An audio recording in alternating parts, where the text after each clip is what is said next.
ఓటుకు నోటు కేసులో నిందితుడు మత్తయ్యని బెదిరించారన్న ఆరోపణలతో తెలంగాణ మంత్రి కేటీఆర్ కార్ డ్రైవర్ గన్మెన్లకు ఏపీ సిఐడి నోటీసులు జారీ చేసింది. ఈ నెల 14న విచారణకు విజయవాడ రావాలని ఆదేశించింది. అప్డేట్స్ మా ప్రతినిధి శర్మను అడుగుదాం. శర్మ, కేటీఆర్ గన్మెన్ డ్రైవర్లకు నోటీసులు అందాయా?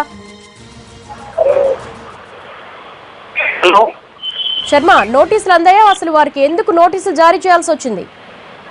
ఓటుకు నోటు వ్యవహారం అనేక మలుపులు తిరుగుతోంది. చర్యకు ప్రతి చర్యగా రెండు ప్రభుత్వాలు కూడా వ్యవహరిస్తున్నట్టు తెలుస్తోంది. ఏసీబీ ప్రస్తుతానికి తెలంగాణ ఏసీబీ ఓటుకు నోటు కేసు విచారణ జరుపుతోంది. ఇవాళ చంద్రబాబు నాయుడు కుమారుడు లోకేష్ డ్రైవర్ కొండలరెడ్డికి తెలంగాణ ఏసీబీ నోటీసులు జారీ చేసింది.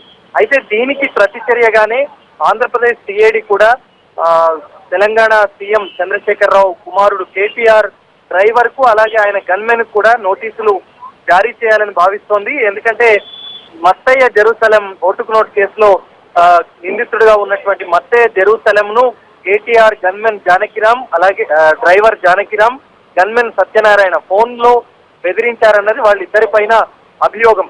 ఈ కేసులో కొందరు కీలకమైనటువంటి వ్యక్తుల పేర్లు మత్తయ్య జెరూసలం చెప్పే విధంగా వ్యవహరించాలి, లేదంటే తాము నీ అంతు చూస్తామనేటువంటి విషయాన్ని ఫోన్ ద్వారా బెదిరించారన్నది సిఐడి అతని పైన అభియోగం మోపినట్టు తెలుస్తోంది. దీనికి మరి కాసేపట్లో నోటీసులు జారీ చేయబోతోంది. ఈ నెల 14న విజయవాడలో తమ ముందు హాజరు కావాలని ఆ నోటీసులో పేర్కొన్నట్టు తెలుస్తోంది. ఏపీ తెలంగాణ సీఎం క్యాంపు కార్యాలయానికి మరి కాసేపట్లో ఏపీ సిఐడికి సంబంధించినటువంటి అధికారులు రాబోతున్నారు. గన్మెన్ అలాగే డ్రైవర్ వీళ్ళిద్దరికి కూడా కేటీఆర్ ఇక్కడే ఉంటారు కాబట్టి ఆయన నివాసంలోనే క్యాంప్ కార్యాలయంలో ఉన్నటువంటి నివాసంలోనే ఈ నోటీసులు ఇచ్చే అవకాశం ఉన్నట్టు తెలుస్తోంది. అయితే ముందు జాగ్రత్త చర్యగా ఇక్కడ భారీ పోలీసులు బలగాలు కూడా క్యాంపు కార్యాలయం దగ్గర మోహరించాయి. ఎందుకంటే గతంలో టీఆర్ఎస్ కార్యాలయం దగ్గర నోటీసులు ఇచ్చేటువంటి సమయంలో పెద్ద ఎత్తున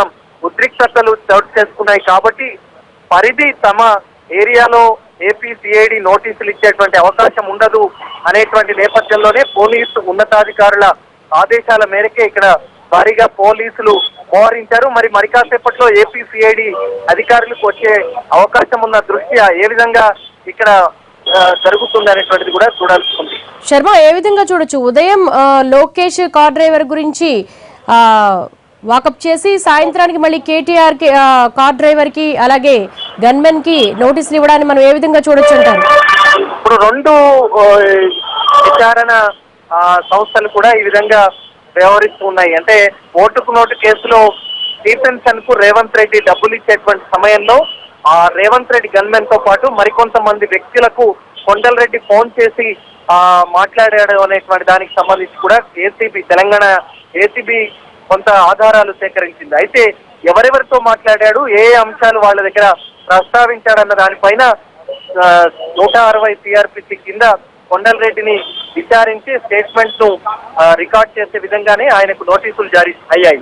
ఇది ఉదయం జరిగిన తర్వాత సాయంత్రం ఏపీ సిఐడి కూడా మళ్ళీ మత్తయ్య జెరూసలం ను కేటీఆర్ డ్రైవర్ అలాగే గన్మెన్ వీళ్ళిద్దరు కూడా ఫోన్ లో బెదిరించారన్న అభియోగం మోపుతూ ఈ నోటీసులు జారీ చేసినట్టు తెలుస్తోంది. మరి విజయవాడలో తమ ముందు విచారణకు హాజరు కావాలని నోటీసులు జారీ చేయనున్న దృష్ట్యా ఇప్పుడు ఇక్కడికి వచ్చిన తర్వాత ఆ నోటీసులు వాళ్లకు అందేలా లోపలికి వెళతారా లేదా అనేటువంటిది మొదలు తేలాల్సి ఉంది. ఎందుకంటే భారీగా పోలీసులు మోహరించాయి. క్యాంపు కార్యాలయం దగ్గర ఏ రకమైన చిన్న ఉద్రిక్తత తలెత్తిన అది పెద్ద వార్తగా అయ్యేటువంటి అవకాశం ఉంది కాబట్టి ముందు వాళ్లకు నోటీసులు అందిన తర్వాత అది అందులో ఏమేమి అంశాలు పేర్కొన్నారనేటువంటిది చూసిన తర్వాత కానీ ఒక క్లారిటీ వచ్చేటువంటి అవకాశం మనకు కనిపిస్తుంది. Right Sharma, thank you.